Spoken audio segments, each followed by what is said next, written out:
ప్రకృతి కన్నెర్ర చేసింది. చరిత్రలో ఎప్పుడూ పడని వర్షాలు పడ్డాయి. కృష్ణా నదిలో పెద్ద ఎత్తున 11,43,000 క్యూసిక్స్ నీళ్లొచ్చాయి.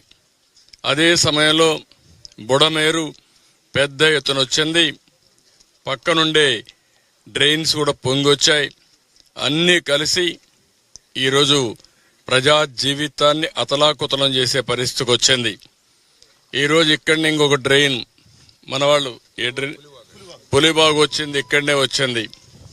ఆ పులిబాగు వచ్చిన తర్వాత మొత్తం అది కట్ చేసుకుని అది వచ్చే ముందైతే అక్కడి నుంచి ఆ పులివాగు రావడం, పులివాగు నుంచి నీళ్లన్నీ ఈ ఊర్లోకి రావడం వచ్చింది. శాంతినగరం ఈ ఊర్లోకి మొత్తం నీళ్లు వచ్చే పరిస్థితి వచ్చాయి.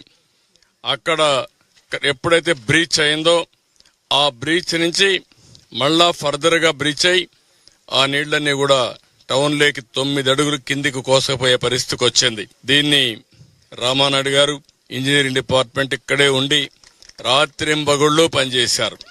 నిద్రాహారాలు మన పనిచేశారు. ఆర్మీ కూడా చేతులు తీసే పరిస్థితికి వచ్చారు. చాలా దిక్కల మేము బ్రీచ్లు క్లోజ్ చేశాం, కానీ ఈ బ్రీచ్ క్లోజ్ చేయడంలో మా దగ్గర సగిన టెక్నాలజీ లేదు. దీనికి ఏం చేయాలన్నా మాకు కూడా మార్గం కనపడలేదన్నప్పుడు ధైర్యం చేసి ముందుకు పోయారు. ఒక్కొక్క బోల్డర్ని మీరు చూస్తే 1 టన్ను బోల్డర్స్ తీసుకొచ్చారు. ఎక్కడ చూసినా నీళ్లు, బురద, వెహికల్స్ పోలేని పరిస్థితి. ప్రొక్లైన్స్ పెట్టుకున్నారు. ప్రొక్లైన్స్ పెట్టుకుని ఒకవేళ బురదలో కూరకపోతే మళ్ళా బయట తీసుకొచ్చారు. బయట తీసుకొచ్చి ఎక్కడికక్కడ 2-3 రోజులు లోకేష్ కూడా ఇక్కడ రావడం, ఎప్పటికప్పుడు ఆయన కూడా ఇక్కడ వీరు పనిచేయడం, డ్రోన్ పెట్టడం, వచ్చిన డ్రోన్తో వచ్చినటువంటి ఇవన్నీ కూడా తీసుకొని ఏ విధంగా చేయాలనో మానిటర్ చేసుకుంటూ ఈయనతో కూడా రామానాయుడు గారితో సమన్వయం చేసుకున్నారు. రామానాయుడు గారు నేను ఒకటే చెప్పాను, ఏదైతే నీళ్లు వస్తున్నాయి ఆ నీళ్లు కట్టడి చేయకపోతే, కింద నుండే నీళ్లు తీసేయలేకపోతే మనం చేసే ఎఫర్ట్స్ అన్ని కూడా వేస్ట్ అవుతాయి. మనం ఎన్ని ప్రయత్నాలు చేసినా ఏమి చేసినా మనం ముందుకు పోలేమని చెప్పాం. ఈ 2 మార్గాలని చెప్పి ఎప్పటికప్పుడు పనిచేశాం.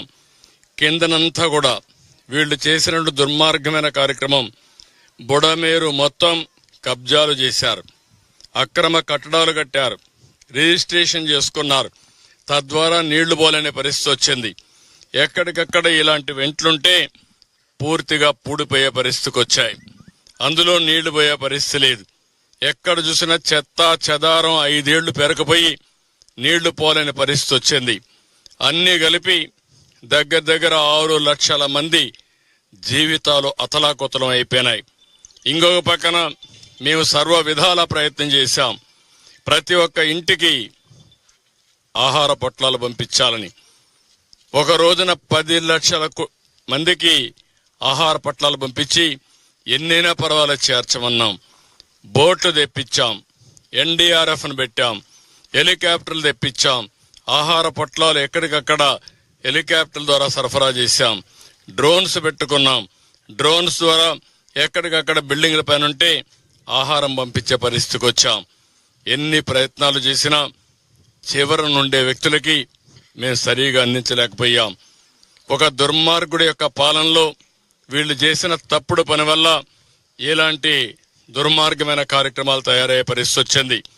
మనం నిలబడుకున్నటువంటి ఈ బ్రిడ్జికి కనీసం ఆ పక్క ఈ పక్క దారి 5 సంవత్సరాల్లో వేయలేకపోయారు. కనీసం ఒక దారి కూడా ఏర్పాటు చేయలేని వీళ్ళు ఈ రాష్ట్రాన్ని ఏ విధంగా అభివృద్ధి చేశారో మనం గుర్తుపెట్టుకోవాల్సిన అవసరం ఉంది. అభివృద్ధి చేయకపోతే పర్వాలేదు. నేను ఆ రోజు నుంచి చెప్పాను, వ్యవస్థలు చిన్న భిన్నం అయిపోయినాయి, భ్రష్టు పట్టిపోయినాయి. ఈ వ్యవస్థల భ్రష్టు పట్టిపోయిన దానివల్ల ఎవరు పని చేయలేని మొరేలు లేదు, ఎవరు పని చేసే ధ్యాస లేదు. అక్కడి నుంచి నాకు 2-3 రోజులైతే శత విధాల అడ్మినిస్ట్రేషన్ ని ఫోర్స్ చేసినా మేము లాస్ట్ మైలో అనుకున్న లక్ష్యాలు నెరవేర్చలేకపోయాం. కానీ ఈరోజు అడ్మినిస్ట్రేషన్ కూడా మీరు చూస్తే రాత్రింబగుళ్ళు పనిచేశారు, బురదలో తిరిగారు, కష్టపడ్డారు. ఈరోజు ఎక్కడైతే ఇక్కడ రామానాయుడు గారు కానీ, వెంకటేశ్వరరావు కానీ, సాయి ప్రసాద్ వీళ్ళు ఎట్టయితే పనిచేశారో వాళ్ళ వింగ్ అంతా ఇక్కడ ప్రజలందరూ సహకరించారు.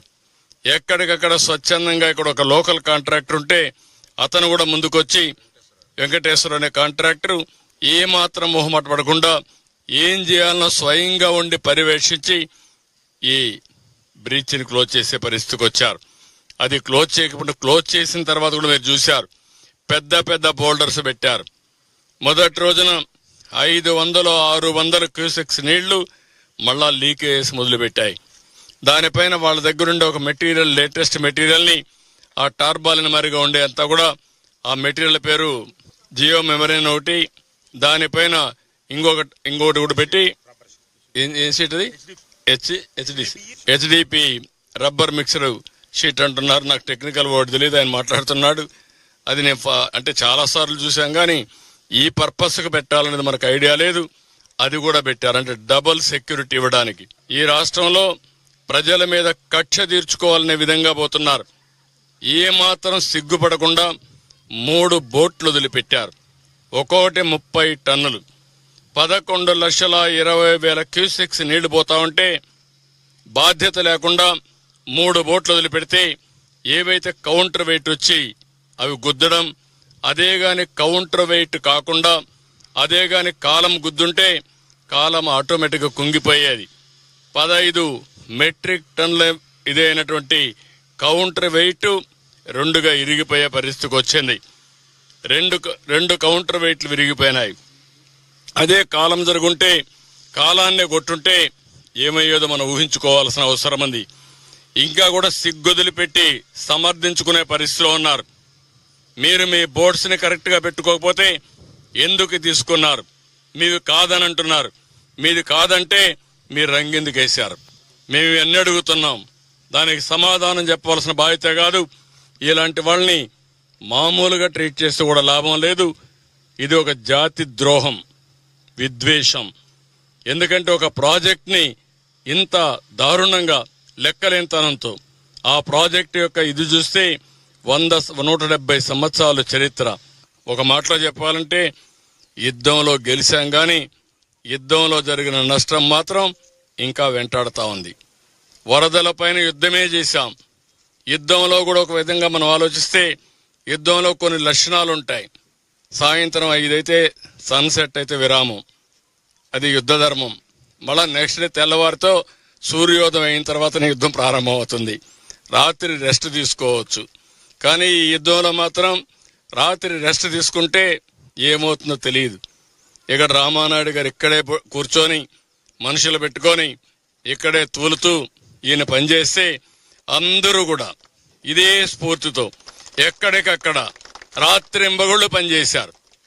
ఆ విధంగా రాత్రింబగుళ్ళు పనిచేసి స్ఫూర్తిని నింపిన ప్రతి ఒక్కరిని చేతులెత్తి హృదయపూర్వకంగా నమస్కారాలు తెలియజేస్తున్నా, వాళ్ళందరినీ అభినందిస్తున్నా. ఇది సమాజం కోసం మీరు చూపించిన చొరవ, ఈ స్ఫూర్తి శాశ్వతంగా ఉంటుంది. వాళ్ళందరినీ మరొక్కసారి అభినందిస్తూ, దీంతోనే పని అయిపోలేదు, ఇంకా చాలా చేయాల్సింది ఉంది. ఎన్యూమరేషన్ స్టార్ట్ చేశాం. ప్రతి ఒక్క ఇంటికి ఎన్యూమరేషన్ టీములు పంపించాం. వాళ్ళు చెప్పిన డేటా అంతా తీసుకున్నాం. యాప్ ద్వారా ఆ డేటా అంతా కలెక్ట్ చేసి ఇప్పటికైతే నేను ఇప్పుడు వచ్చినప్పుడు చూశాను 90,000 కుటుంబాలు డేటా అంతా అప్డేట్ చేశాం. విజ్ఞానం, వినోదం, విశ్లేషణ అనే సరికొత్త కాన్సెప్ట్ తో మన ముందుకొచ్చింది we talk TV. For more updates please subscribe and share we talk TV.